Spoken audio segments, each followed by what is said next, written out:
斩断因果的不是妖刀，而是人心的善恶。龙村正是一个以日本幕府时代为背景的高质量冷门游戏。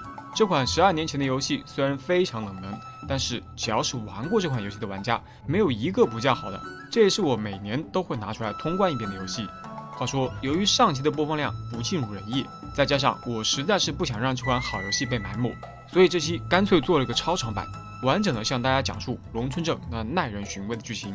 视频比较长，大家可以先收藏起来，然后再慢慢看。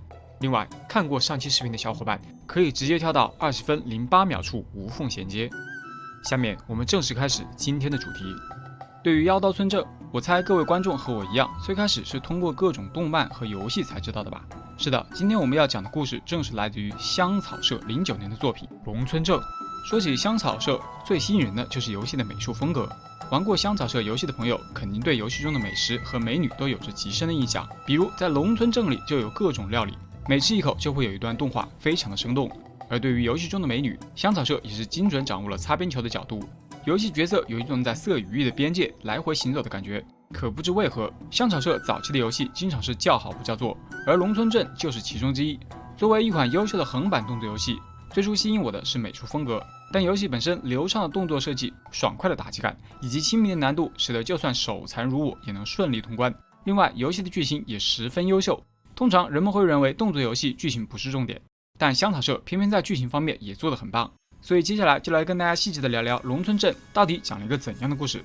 需要说明的是，游戏中有2位主角百姬和鬼柱，表面上2位主角有各自的剧情故事，并且在游戏流程中2人几乎没有交集。但是龙村正的剧情妙就妙在，当你打通了2个看似毫无关联的主角剧情后，会发现其实2位主角有着千丝万缕的联系。而为了大家也能有这种体验，我会先从百姬的故事开始说起。一名手持太刀的少女飞速地穿梭在森林中，路上的各种敌人纷纷倒在了她的刀下。少女的美貌与凌厉的杀招形成了极大的反差。她之所以穿行在森林中，是因为这里布有强大的结界。在穿过了某个奇怪的森林后，画面突然一转，场景来到一个墓地中。女主百姬头痛欲裂，她看了看周围，以为来到了冥土。她突然记起之前被人从背后斩了一刀，当时有恶人拔刀斩向自己的恋人雪之城，她毫不犹豫地用身体护在了前面。按理说自己本该死了，可奇怪的是现在却毫发无损，这究竟是怎么一回事？看到前面有几个人，百姬壮着胆子走了过去，准备一探究竟。刚一走近，为首的和尚就呵斥道：“郑九郎，现在全国各地都有结界，你已经无路可逃了。”这话让百姬听得一头雾水，连忙解释道：“你认错人了吧？我是美浓国明神藩信剑家的百姬。”一旁森正魔王的和尚似乎明白了什么，他自称乱界，对百姬也很客气，但他说的一些什么魂魄已经脱离之类的怪话，还是把百姬整得很懵逼。而在佛堂的另一边，还有一个绿色的魂魄。通过对话，百姬认出这正是和尚说的郑九郎。原来郑九郎就是那晚袭击他和雪之城的恶人。他使用的是龙流秘技魂移，这是一种可以把施助者灵魂转移到被战者灵魂的秘技。郑九郎原计划斩杀雪之城，夺走他的身体，可谁知百姬冲出来挡下了这一刀，使郑九郎的灵魂转移到了百姬体内。所以之前在森林中看到的其实是控制着百姬身体的郑九郎。眼下由于乱界和尚破了魂移，导致郑九郎之魂被推出了百姬的身体。说话间，郑九郎之魂再次附身，强行将百姬推出了身体。郑九郎解释说，一个身体只能容纳1个灵魂。为了方便后续解说，当郑九郎占有百姬身体时，就直接叫他的本名郑九郎。这时，一个名为青房主的妖怪出现了。青房主是抱有怨恨的僧人堕入魔道而形成的妖怪。这只青房主似乎与郑九郎有旧仇，看来战斗是无法避免的了。这是百姬篇的第1场 BOSS 战。龙村正的 BOSS 大多都来自于日本神怪传说，其中一些妖怪很有梗也很有趣。由于时间关系呢，就不多做介绍了。另外，剧情里的一些名词注解我放在了屏幕的这个位置，请大家多多留意。说回到剧情上来，在一阵激烈的战斗过后，郑九郎干掉了怪物，拿到了一把妖刀。游戏中每击败一个 BOSS 都会获得一把妖刀，妖刀有颜色之分，可以用来打破对应颜色的结界。此时郑九郎突然发现乱界趁他和怪物战斗，拐走了百姬的魂魄。他明白，如果百姬的魂魄出了意外，这个身体也会遭受牵连，所以必须尽快追上他们。不过现在他还得等一个人。没过多久，一个名为干菊的狐妖出现了。干菊给郑九郎带来了一个关键道具，记住有世州刀匠千子春正的灵魂面具。有了这件道具，就可以用击杀敌人取得的魂魄来锻造各式各样的妖刀村正了。在坊间经常会有妖刀操控人心的传说，而郑九郎的龙流则是可以驾驭妖刀的剑术。另外，这件灵魂面具是柑橘从道和神那里偷来的，如果被发现的话，不知会受到姐姐怎样的惩罚。看来柑橘为郑九郎冒了很大的风险。接着，郑九郎等人启程追赶乱界，在打破之前的红色封印，继续前行了一段时间后，柑橘打听到乱界和尚可能出现在吉原，这吉原是日本的花柳吉凶地，很多日漫中都出现过。郑九郎吐槽，这和尚是想要躲到姑娘们的裙子里面去吗？等众人终于来到吉原时，柑橘警告郑九郎这里妖气很重，郑九郎却提起不知道在吉原的老相好朝雾近况如何。柑橘生气地说，如果忘不掉那个女人的话，就不帮你了。郑九郎嘲笑柑橘也有嫉妒之心，从前面帮郑九郎偷面具，还有这里的妒忌心来看，柑橘一定很喜欢郑九郎。在深入吉原后，郑九郎遇到了一个女幽灵，女幽灵告诉他，本地有一个名为轮入道的妖怪，每晚都会把女人的魂魄运走。郑九郎认出女幽灵就是朝雾，他感叹朝雾是个可怜的人，没能离开吉原就命丧于此。而在另一个房间，郑九郎找到了乱界，一番逼问后，乱界说已经把百吉的灵魂卖给了轮入道，而他这么做的目的，无非是想借轮入道之手击败郑九郎。接下来，郑九郎来到日本第一带寻找轮入道，传闻这种妖怪会专门寻找独自走夜路的人，把见到他样貌的人大卸八块，然后再将死者的灵魂带到地狱中去。说着说着，轮入道现身了。一番战斗过后，郑九郎击败了轮入道。此时，乱界出现，感叹郑九郎竟然可以击败那样的妖怪。乱界越说越愤恨，他回想起自己年轻的时候，也曾被人称为剑术天才，因为一次与郑九郎比武落败，自尊心受损。打那以后，他便一直怀恨在心，为了逃避一切，出家做了僧人。尽管如此，他的憎恨依然与日俱增。时至今日，他已经成为了真言莲华中的僧正，他发誓一定会率领众僧把郑九郎打入18层地狱。郑九郎走过来准备干掉乱界，乱界却表示你已经无处可逃了，现在有大批僧人和柳生雪之城派出的忍者正在赶来。郑九郎表示，除了柳生新一流的雪之城，其他人都没有放在眼里。与乱界说完后，朝雾的幽灵向郑九郎表示感谢。郑九郎一脸无所谓地说，是为了自己才这么做的，甚至还假意威胁自己的老相好，如果还是一副忧虑的模样，就把他的魂魄喂给妖刀。最后，他还是让朝雾早点投胎。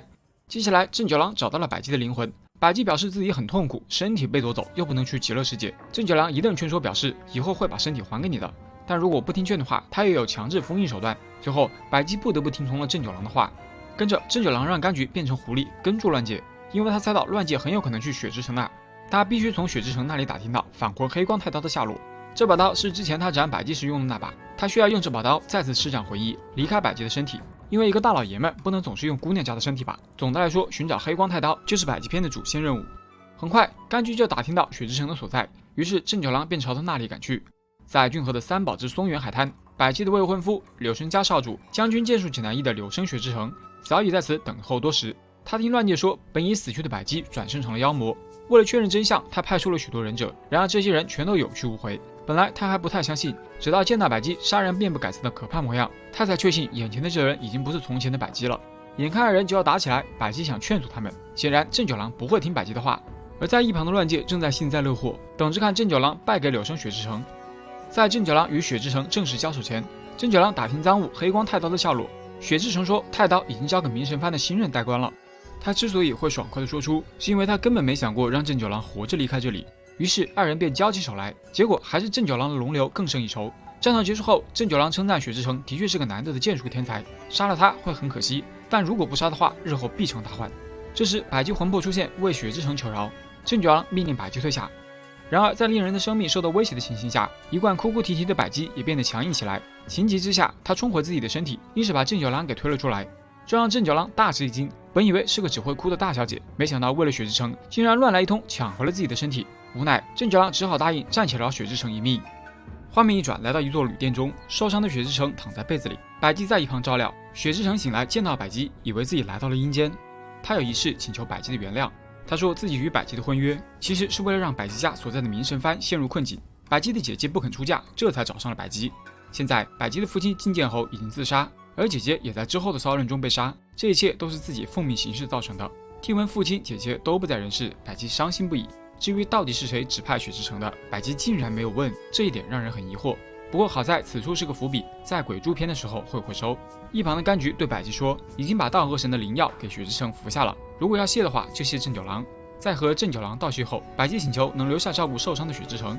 郑九郎则说，附近有忍者正在监视，他们一走，这些人就会马上过来照料雪之城的。在出发之前，百吉请父亲和姐姐能够保佑自己。柑橘担心放任百吉的魂魄不管可能会出问题，郑九郎却说百吉的处境很可怜，而且现在他们要去的是百吉的家乡，所以百吉肯定会乖乖跟上来的。就这样，郑九郎等人再次上路。因为要躲避伏兵，所以他们选择走山路。途中有2个小插曲，一是柑橘问郑九郎是不是喜欢上了百姬，郑九郎让柑橘别说傻话；二是路过山中温泉时，郑九郎把身体暂时还给百姬，让她在温泉里自己好好揉揉冻疮，并说自己不屑于看百姬瘦小的身体，这样的身体发挥不出龙流真正的实力。这2个小插曲表明，郑九郎对百姬渐渐产生了一些好感。继续向山中进发，在山中最深处有2个旅行者正在交谈，他们说山中有高耸入云的独眼怪物。除了这2人外，还有一位驱魔师小叶，他本来是打算消灭山中怪物的，可不巧的是灵符刚好用光了。这时名为一本踏背的怪物出现了，他扬言要把众人踩扁后吃掉。郑九郎当然不会惯着这只妖怪，一番云中激斗过后，打的妖怪现出了原形。野猪王连忙求饶，说会把山中的秘密告诉众人。原来之前野猪王是被人袭击才逃到了山中，后来他发现了这处可以提升修为的温泉，为了独占灵泉，这才化作妖怪驱赶人类。百姬提醒野猪王要多加小心，猪王也接受了百姬的好意。接着百姬问郑九郎之魂为什么要舍弃自己的身体抢夺他人的，郑九郎无奈地说，他从前经历了无法想象的修行，可不幸的是自己患上了绝症，为了能够活下去，他甚至杀害了师傅和师兄，抢夺了龙流的魂翼奥术书，在之后便打起了夺取血之城身体的主意。离开温泉后，郑九郎询问柑橘现在明神藩的掌权者是谁，柑橘说是一个风评不怎么好的代官平潭正，在以幕府直辖的名义管理明神藩。一旁的百姬很纳闷，平不是自己的家臣吗？为什么会成为幕府的代官？郑九郎说等见面就知道答案了。接下来要前往的是百姬的家乡美浓国的明神藩。途中百姬来到猴子温泉，通常温泉罕有人质，但这次百姬发现有个身材矮小的孩子也在温泉里，这是游戏中2位主角为数不多的碰面。此刻2人还不知道今后他们的命运会交汇到一起。说回主线上来，当郑九郎一路杀到戒备森严的明神藩中时，发现越后屋的商人正在向平潭正行贿。这时平发现了百姬模样的郑九郎，平惊恐地问百姬怎么可能还活着。郑九郎指责平不知羞耻，作为武士应该不是爱君才对。百姬更想不通自己的家臣为何会与朝廷勾结，背叛自己的家族。平命令武士发起攻击，面对武士的来袭，郑九郎表示这种水平的货色来再多也不怕。随后他发现平潭正身上附着的妖怪，原来这是一种名为夜的妖怪，拥有猿猴的样貌，狸猫的身体，虎的四肢，蛇的尾巴，没有翅膀却能飞翔。这种妖怪会庇护他认为善的人，所以在郑九郎将夜击败后，他会指出平潭正的恶行没有受到制裁，恐怕也是受了夜的影响。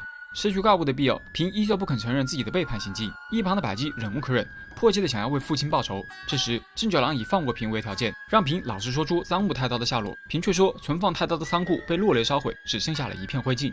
听到这个回答后，郑九郎再次举起了手中的刀，他表示自己说话算话，会放过平，但他也公开了平收受贿赂的账本，相信过不了多久他就会被朝廷问斩。可是太刀的线索难道就这么断了吗？好在天无绝人之路，一旁的武士对郑九郎说，装有太刀的仓库其实没有被雷击烧毁，而是被一个巨大的尸鬼给带走了。离开明神藩后，柑橘说这个情报可信度很高，因为黑光太刀乃是地狱的产物，被地狱的狱卒带走是很有可能的。郑九郎说就算是在地狱里也要想办法拿回来。身为道和神使的柑橘知道京都的6道十字口是通往地狱的捷径，于是在柑橘的指引下，郑九郎来到了京都。没想到通往地狱的捷径竟然是一口井。来到地狱后，这里的景象恐怖异常，可以看到有不少亡魂在地狱中受苦，各种恶鬼敌人也很难缠。不过郑九郎还是来到了大焦热地狱。镜头一转，百姬正躲在岩石后面瑟瑟发抖。原来百姬之魂因为太过害怕躲回了身体里，被推出来的郑九郎一口被大鬼吞进了肚子。百姬镇静下来，告诉自己哭是没有用的，于是他鼓起了全部勇气找到了大鬼，请求大鬼吃掉自己。大鬼一听立马就来了兴趣。正在大鬼准备吃掉百姬时，百姬说现在京都流行的吃法是直接生吞，请大鬼一定要试试。大鬼不疑有他，直接将其吞入腹中。不过如此一来，郑九郎之魂也就再次回到了百姬身体中。下面的内容铁扇公主表示很熟，这场战斗要在进攻的同时利用地形躲避大鬼的攻击。好在大鬼并不算强，郑九郎最后还是击败了他。郑九郎逼问小鬼们黑光太刀的下落，小鬼表示他在那个仓库里找了很久都没有找到，看来又是白跑一趟了。不过郑九郎在这里碰到了平潭镇的亡魂，看来这位恶大官也得到了应有的惩罚。离开地狱后，由于没找到黑光太刀，于是郑九郎想起之前柑橘说过，灵魂只要穿过天门，沐浴到天界神器，便可成为天津神的一员。如果能够成为天神，那么也就不需要黑光太刀了。柑橘表示这太离谱了，下地狱不够，还要上天界。如果真这么做的话，诸神一定会大发雷霆的。可郑九郎不听劝，执意让柑橘带他去天照大神所在的高天原。从一市的山中小路一直往上，便可前往高天原。透过云层可以看到人世间的景象，继续向上来到天门入口。在这里，风神与雷神挡住了郑九郎的去路。百吉见到天神，便害怕他劝郑九郎回去。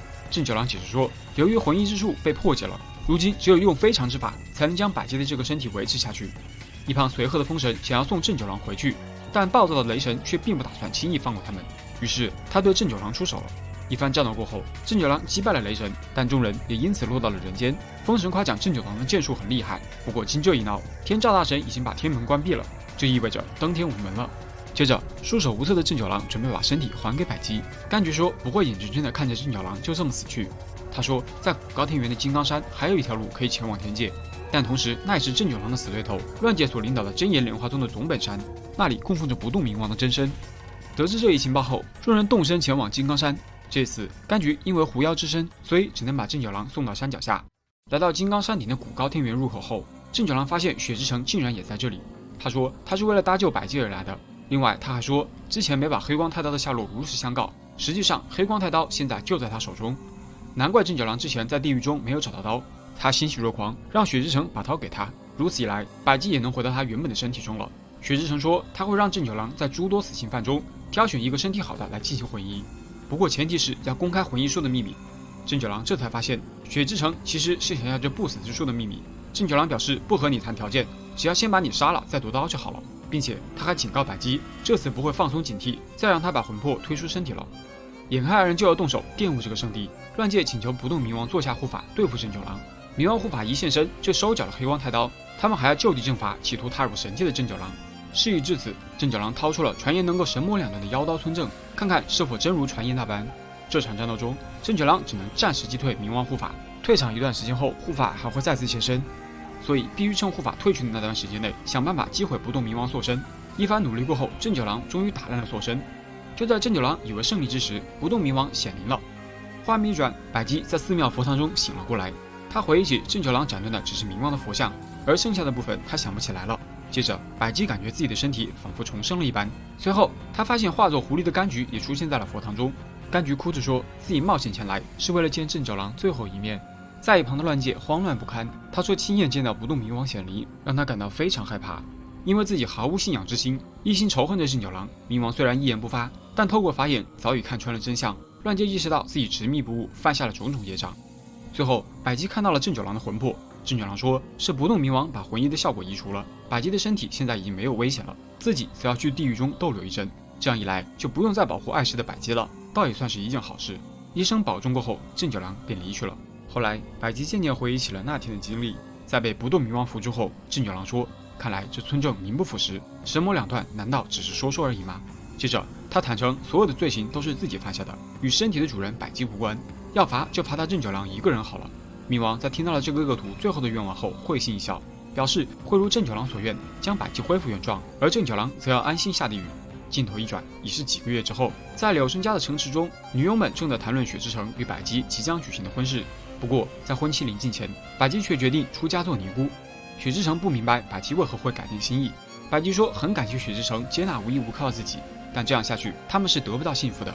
此时，因戴罪修行而游历全国的乱界也来到了城中。他前来是想向百吉辞行的。百吉相信乱界一定能够修成正果，并说在自己决定出家时迎来乱界，必定是佛缘的指引。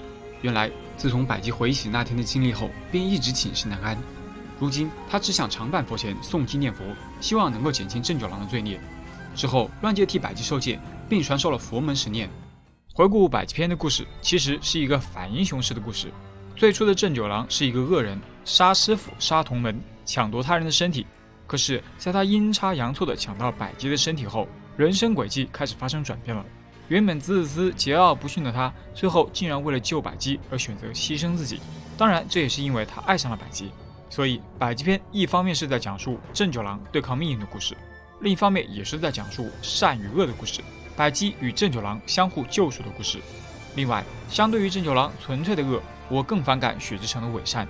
他利用百吉欺骗郑九郎，其所作所为很容易让人联想到某君子剑。以上就是百吉篇第一结局的故事了。龙村镇共有6个结局，百吉和鬼柱各有3个。之前我说过，游戏虽有2位主角，但他们在游戏流程中仅见过几面。这一方面是因为百吉篇的剧情是由东向西推进的，而鬼柱篇的剧情则恰恰相反，是由西向东推进的。另一方面是因为香草社的有意安排。当你打通百集篇再去游玩鬼畜篇的时候，会不断发现鬼畜篇中的剧情可以填补百集篇中剧情空白的部分，从而让整个故事变得完整。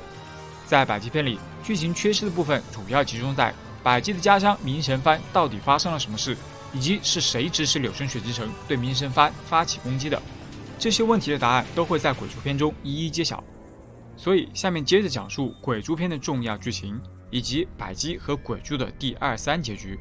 不过在正式开讲之前，首先要介绍一下之前故意没说的游戏故事背景。在日本古代的伊势地区，有一个名为村正的刀匠家族，这个家族所锻造出的刀都叫做村正。村正刀因其过硬的品质备受战士们的喜爱。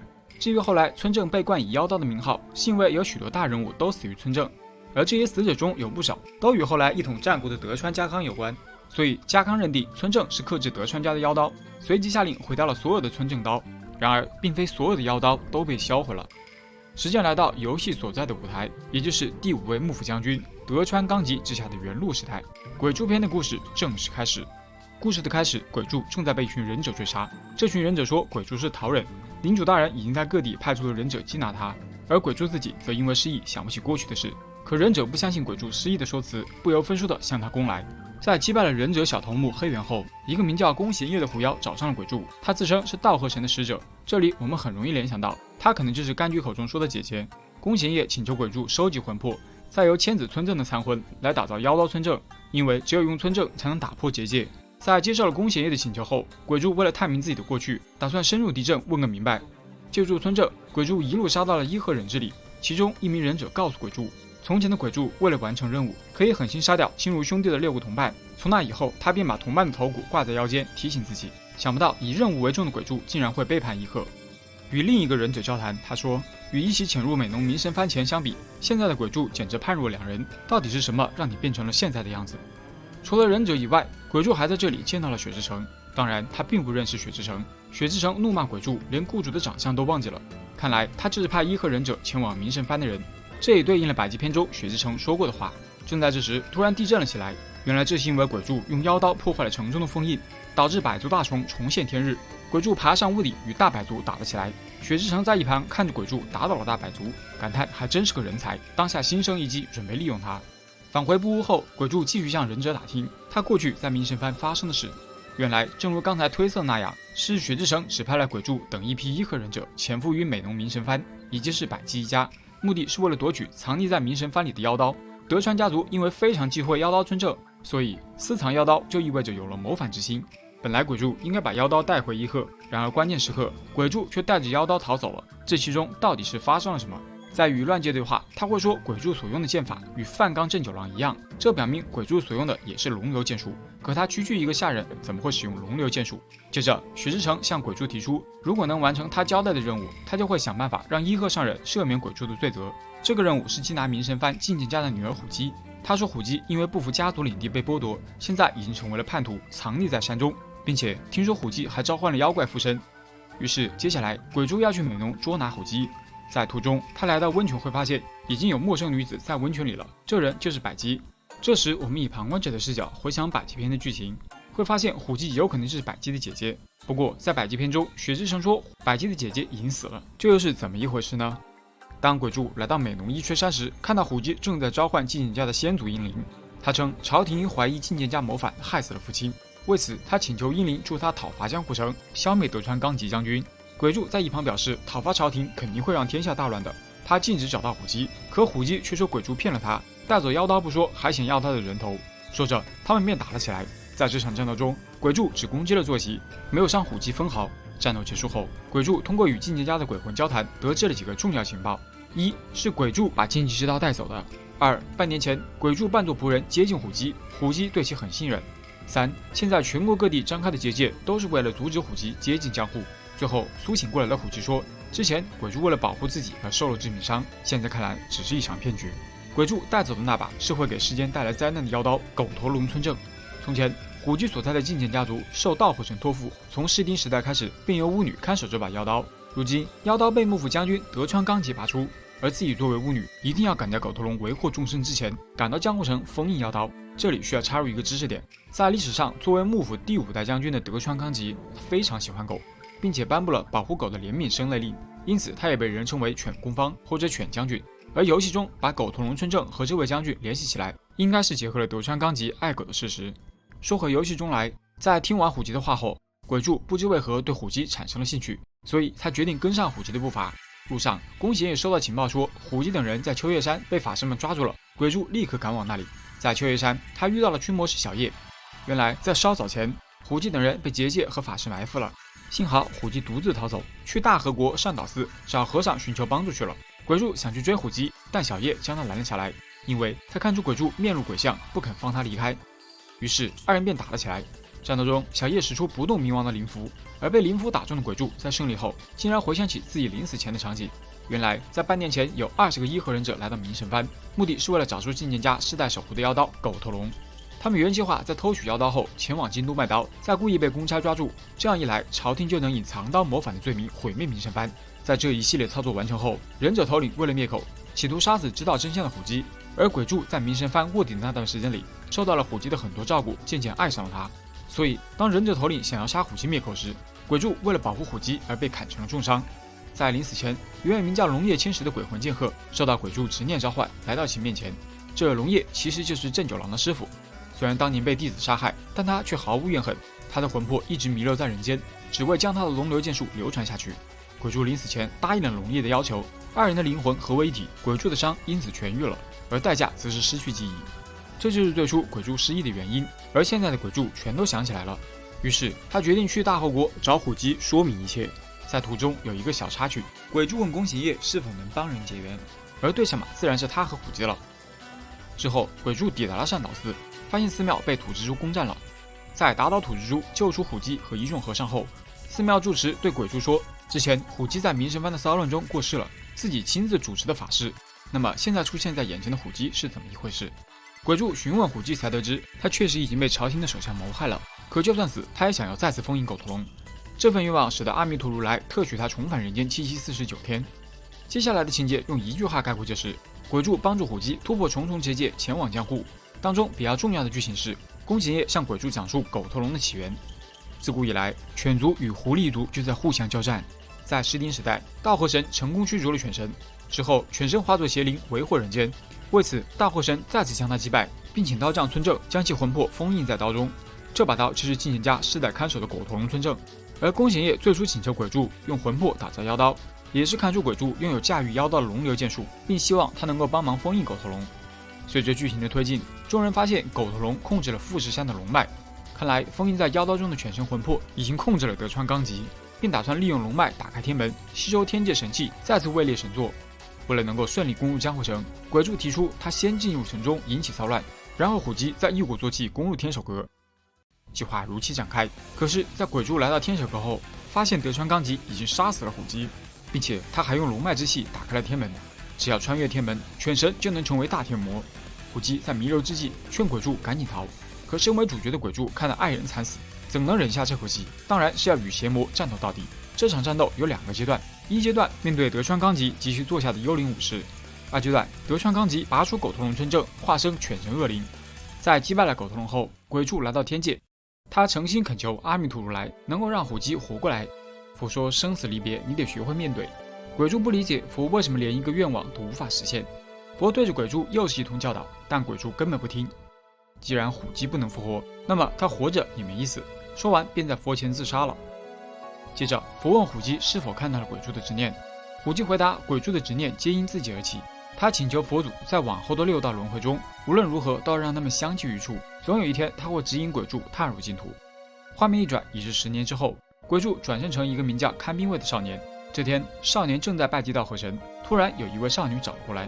她说每晚都会有一只白狐在梦中出现，白狐叫她虎姬，说鬼柱在这里等她。如此一来，这对前世相爱的情侣终于在这一世再续前缘了。宫贤爷说，如果没有帮他们，会有损道和神的威名。这样的话，他也算完成了鬼柱的请求。以上就是鬼柱篇的第一结局。通关鬼柱篇，龙村镇的主线故事就基本完整了。概括起来就是，忌惮妖刀村镇的德康一族，听说在明神藩的进谏一家藏有妖刀，于是便指派柳生雪之城暗中调查，雪之城则安排伊贺忍者潜入进谏家，由此引发了游戏的主线故事。不过龙村镇的故事还没有讲完，因为鬼柱和百姬还各有2个结局。在打通了鬼柱和百姬篇后，两位主角的刀通用了，同时装备平洛和无名玉之序这两把最终 BOSS 掉落的武器，再去挑战最终 BOSS， 便可进入到第二结局。第二结局可以看作是故事的 if 线。先说百击篇的第二结局，郑九郎一路杀到山顶，却发现柑橘的狐狸姐妹出现于此，一同出现的还有宫贤叶。原来柑橘因为偷灵魂面具的事情被宫贤叶与族龟处置了起来。郑九郎说马上就会干掉这些狐狸，宫贤叶则表示如果要决斗的话，就和同样精通龙流的鬼蛛交手。百吉说之前在温泉见过鬼蛛。随后郑九郎认出附在鬼蛛身上的就是老师龙叶千石的灵魂，他猜到千石使用的是和魂奥义，并感叹老师为了让龙流后继有人，竟然牺牲了自己的灵魂。接下来郑九郎与鬼蛛交手，一番战斗过后，鬼蛛败下阵来。由于不甘心就此死去，鬼蛛决定与敌人同归于尽，这导致郑九郎身受重伤，即将死去。这时他决定使用和魂之术，牺牲灵魂保全百姬的性命，但这也意味着百姬会失去记忆，所以郑九郎让百姬千万要记得自己在他身上活过的唯一证明龙流。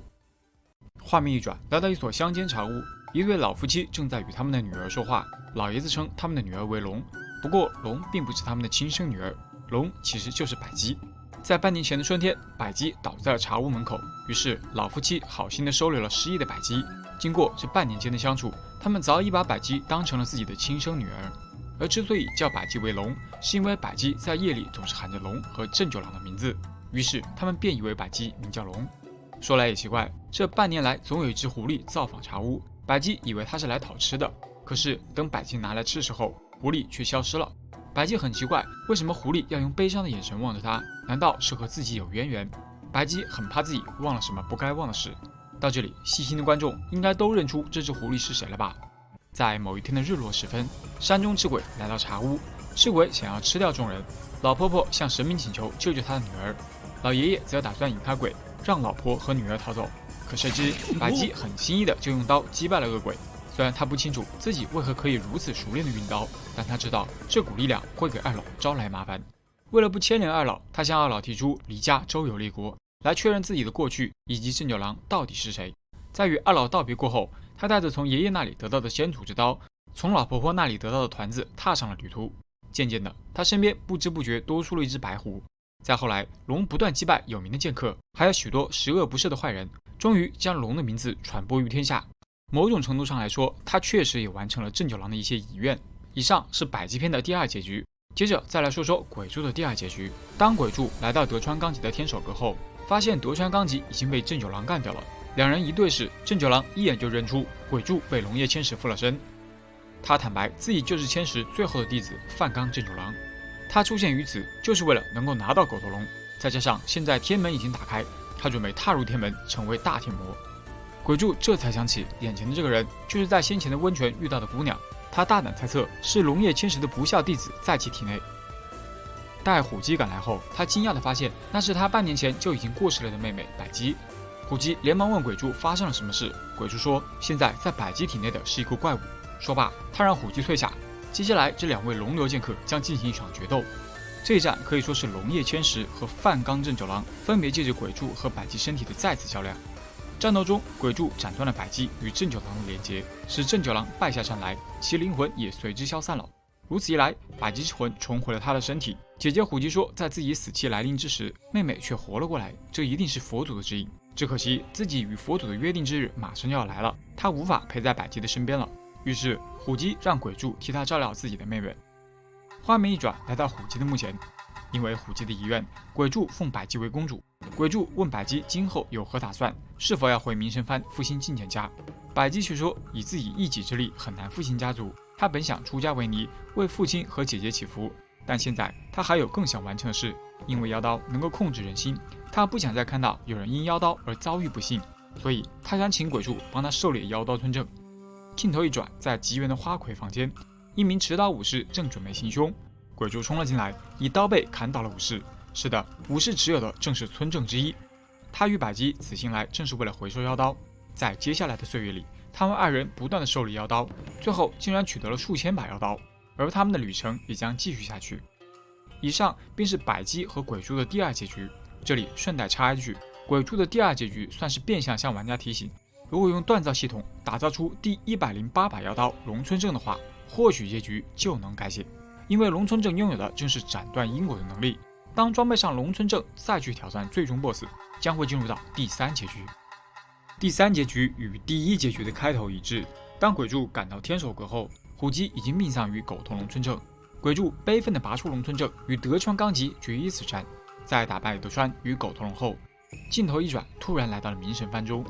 鬼柱感觉自己做了一个奇怪的梦，并且还说今晚忍者要执行任务，必须打起精神来才行。为了守护虎姬，伊贺里的规矩就只能放弃了。忽然，鬼柱注意到背上的刀伤，还有那把能够斩断因果的龙村正。原来眼前的一切并非梦境，而是龙村正斩断了因果，带他回到了冥神番出事前的那个夜晚。他意识到自己能够改写发生在冥神番的悲剧，于是他决定带走狗头龙，因为龙流是可以掌控任何妖刀的剑术，这样一来便能阻止虎姬的死。另外，鬼柱还把平潭镇谋反的阴谋告诉了虎姬，平潭镇也因此得到了制裁。这天，鬼柱再次闯进冥神番，虎姬想让鬼柱归还狗头龙，可鬼柱这次来是向虎姬告别的。接着，他告诉虎姬，狗头龙在他手上没有作恶的机会，他会带着妖刀离开这个国家，不断斩杀异国魔神，直到耗尽狗头龙的最后一丝力量。如果到时候他成功的话，就会回到这里，那时他要娶虎姬为新娘。说完，鬼柱就此离去。之后，鬼柱前往世界各地降妖除魔，直到最后征服了狗头龙。以上呢就是鬼柱的第3结局。现在还剩下最后一个结局，也就是百姬的第3结局。因为装上了能够斩断因果的龙村正，所以在击败不动明王的佛像后，龙村正发挥了它的作用。范刚正九郎重新回到了自己原本的身体，时间也回到了当初他准备偷袭雪之城的那个夜晚。面前，百姬与雪之城走了过来。正九郎思考着，如果不动手的话，或许就不会有那个自作自受的未来。于是他打算就此离去。路过百姬时，百姬温和地问正九郎是否有哪里不舒服。正九郎用只是稍微有些感冒搪塞了过去。而路过雪之城时，雪之城会让正九郎这个穷浪人闪开。正九郎低声下气地请求雪之城的原谅。在二人走后，正九郎对龙村正说，命运发生改变了，自己既没有找错人，也没有记恨不动明王，而且百姬也没有死。画面一转，来到柳生家中，侍女正在讨论雪之城与百姬的幸福婚事。这时，百姬前来询问侍女门外为什么那么吵。侍女回答，那是因为有官差前来城中，他们正在调查在城门口死去的浪人尸体。善良的百姬叹其可怜，请下人厚葬死者。接着，百姬发现城中来了一个名叫菊的侍女。在里间，百姬找到了丈夫雪之城。自从结婚后，百姬感觉到雪之城的言行举止比以往要更加粗鲁了。她询问丈夫是否是因为自己服侍的不周，可雪之城却支支吾吾地说以后会多注意的。雪之城接着解释道，最近与复兴和幕府起了一些摩擦，起因是他想要建立一个超越柳生新一流的新流派。至于流派名嘛，他打算叫范刚流。自那以后，雪之城便从历史舞台上消失了。后世的学者认为，他只是转到了暗地里，很多事件背后都有他的深意。另一方面，百姬与雪之城育有3子，人如其名，也活到了100岁。这个结局是所有结局中最有意思的一个。城门口死去的浪人名叫菊的侍女，还有新流派的名字范刚，这种种迹象都表明，范刚正九郎后来还是用魂衣斩了雪之城，与其互换了身体和身份。这样一来，就阻止了狗头龙事件的发生，正九郎也可以继续与百姬在一起了。这个结局看似很完满，但是这个时间线的百姬并不认识正九郎，他一直以为自己是和雪之城结的婚。在经历了前几个结局的我们来看，这其实可能是对百姬来说最好也是最不好的结局。最后，我们再来说说这个游戏到底想要表达的是什么。龙村正顾名思义讲的是龙流和妖刀村正的故事，同时也是善与恶、因与果的故事。最初正九郎是个恶人，因为百姬的善而学会了牺牲。最初鬼柱是雪之城的帮凶，因为虎姬的善而叛变，这便是善与恶。当正九郎和鬼柱分别拿起龙村正回到过去时，百姬与虎姬种下的善因，使他们阻止了悲剧的发生，结出了善果，这就是因与果。龙村正就是这样一款游戏，没有讲什么大道理，但是又好像处处都是大道理。善与恶，因与果，有时候越是简单的故事，反而越能引人深思。最后再说回游戏本身，当初香草社选择在未平台上发售游戏，首周销量还不错，可后续销量却比较惨淡，这与游戏后期的高重复度有关，场景重复，敌人重复，可反复游玩的内容也不多。但龙村正仍不失为一款好游戏，以至于我每年都会拿出来通关一阵。在2013年的时候，龙村正在 PSV 平台上发售，游戏销量突破了10万。后来，香草社为了向玩家表达感谢，在 PSV 平台上推出了4个 DLC， 每个 DLC 都有一个全新的角色，他们各自有着不同的故事以及不同的玩法，在剧情方面也是非常的精彩。那么，如果本期节目能有1万点赞的话，我就再和大家聊聊这些角色的故事。好的，本期节目呢就到这里。如果大家喜欢本期视频的话，请大家多多点赞支持一下吧。好的，我是4213，我们下期再见。